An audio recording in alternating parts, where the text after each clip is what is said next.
All right, guys, welcome back, and we have another week of the side quest. Coin line is back, so if you use House of Mirror or Clarity Champs in the side quest, you'll get points for Mysterium. Always double check your Mysterium before claiming the rewards, and we got one more Magnetron Crystal in there. We're going to go into a threat level 5, and again, I'm going to try and do this one with 5-star champions for you. The first path on the right has like Power Shield and Matador. We've had that before. The middle one has the Power Sting node, and the left one has some prowess with some power gain. Nothing too crazy. On the actual path fights, nothing really, they're pretty straightforward here. Escalating Assault as well, so he's going to get those unblockable charges. Make sure you dodge those. Watch out for them as a little bit there, but for the most part, dodge specials, get some power, drop some big special 2s. Pretty straightforward, nothing too crazy here. Again, I did bring in, I guess we'll say, good 5-star champions, whatever I could find on this account that I thought might be able to get through it. I do get rocked by the boss, but I think on the 3 runs I used 1 revive. So if you have 5-star champions, you could play a ton better than I did. But we're gonna let the music play out, and then we'll see you at the boss.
Alright, guys, we're here at the boss. The main thing here is he's going to be unblockable at the beginning of the fight because he's got Armored Assault and Explosive Personality, so you can't hit into his block more than a few times. Now, I started off thinking, okay, maybe I'm going to go into a Gallon and see if I can get something going here, and I'm immediately going to get clipped. He's also super aggressive, so it doesn't help you with the intercepts. Also, I was really just sucking at evading his special 1 today. I don't know what it is. I know there was a new update, and I don't think it really made any difference. I just sucked at evading his special 1 today. So I picked a couple different champions, and you can see from here what my thought process was. Here with Null, you can at least armor break him really easily with your, like if you get an intercept in, then you can parry until that armor up comes back. But again, I just was screwing up the special one evade. It was just really annoying, and took me a little while to get going on it, but I didn't want to keep repeating the path over and over again. So you know what? If I have to use everyone on the team and even revive, not the end of the world. But this is just to show you guys that if you do have a 5-star roster, you can still do threat level 5, and there is some, I think there's some 7-star shards and even some Titan shards this week in the exploration rewards here. So you do want to get these 3 paths done, because Titan shards are very hard to come by. So again, I get screwed up there. I try a run with Cosmic Ghost Rider here. Also can be really good, because you can armor break him and you can get the damnation on him. So again, you have to, there is a little bit of intercepting involved here and some evading his special one. And if you can do that, then you're in pretty good shape. But again, I'm going to give you a couple options here of what you can use. Again, I could have had a good run. Also, knocking him down is going to make him debuff immune, so you got to be aware of that. And again, just screwed up. I think we brought in America Chavez here for a run. Even if he gets that debuff immunity, I think when you knock him down, you can still, I think you can still do your mid, like the mid combo stuns. I think you can still get them here. Yeah, you can still get your mid combo stuns even with those specific debuff immunity, because it's a passive stun. So also he can auto block your specials when he's got his armor up, so you got to be careful of that. But again, this was just another chance here, and you can see right there I should have gone, I hit it into his block, and then because he can auto block your specials and explosive personality, you die. I tried Mephisto here because again, he's got that soul imprisonment right at the beginning, so he's not going to have the armor up right away, which means you can throw your specials, which means you can parry. And if you throw that special again, again, the problem is that he gets that debuff immunity, so you can't get the stun in, but it does refresh the soul imprisonment. And I did get a decent run here with Mephisto, and then I think we end up reviving Null just to finish him off. So I did use the one revive, but then I figured out a couple ways, like I didn't really come up with anything special on the second round. On the third round, I decided to bring in Heimdall as an extra champion, just so that he could help with, so that when I die against this Guardian, then I can go ahead and survive and get him done. So yeah, nothing else too crazy on this one, but it definitely can be a little bit frustrating. But you want those like armor break champs or a nullify champ. Depends what you have available to you. But once you get him into a rotation of baiting special ones and countering, then it's not too bad, as long as you don't get clapped by the special one, which I do a lot. So this was like at least they got it into like a good rhythm on this one. But again, I'm gonna let the music play out for the rest of the fight here, and then we'll show you what to do on the second path.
All right, path number 2 in the middle has that's got a sting and pass the buck. So I brought in again my Mr. Fantastic, and this time Mr. Fantastic and She-Hulk for the Power Sting synergy and then brought in Void here to take on these fights. And it worked out great because any debuff that I put on is going to put on a passive Power Sting as well. So any parry is going to put on a Power Sting, so I can bypass the node. And Void actually just works really great for this path with this node combination. Also, as soon as you get a bar of power, it's going to put a Power Sting on you. You got to intercept the opponent to put the Power Sting back on them, and then you can throw your special. But if you put Power Stings on with the Mr. Fantastic and She-Hulk or Vulture or Doc Ock or Sentry synergy, then at least you're putting on Power Stings for Tech and Science champions. On every debuff puts on a passive Power Sting, and you can get past the node really easily. So again, nothing too crazy. And then I did again use the same strategy of throwing pretty much everybody at the Guardian boss. So you can watch this as path 2, and then I will quickly give you another heads up of path 3. But I'm going to let the music play out, and if you want to watch, you can watch all the fights from path 2. See you on path 3.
All right, guys, for path 3, again, nothing too exciting. I forgot to post the note here, but they're going to get aggression prowess. They're going to get prowess every time, like every few seconds that you're not hitting into them. You hit into them to remove the prowess, and if they have more than 3 prowess, they start gaining. If they have 3 or more prowess, they start to get some power gain.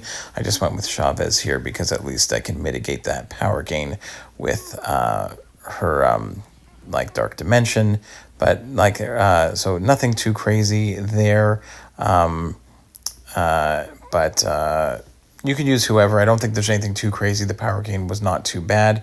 And again, on this path, I did bring, you can see I threw Heimdall in there. And I also brought Stark Enhanced Spider-Man, who actually worked really well because, again, I was really screwing up the evades sometimes with Guardian.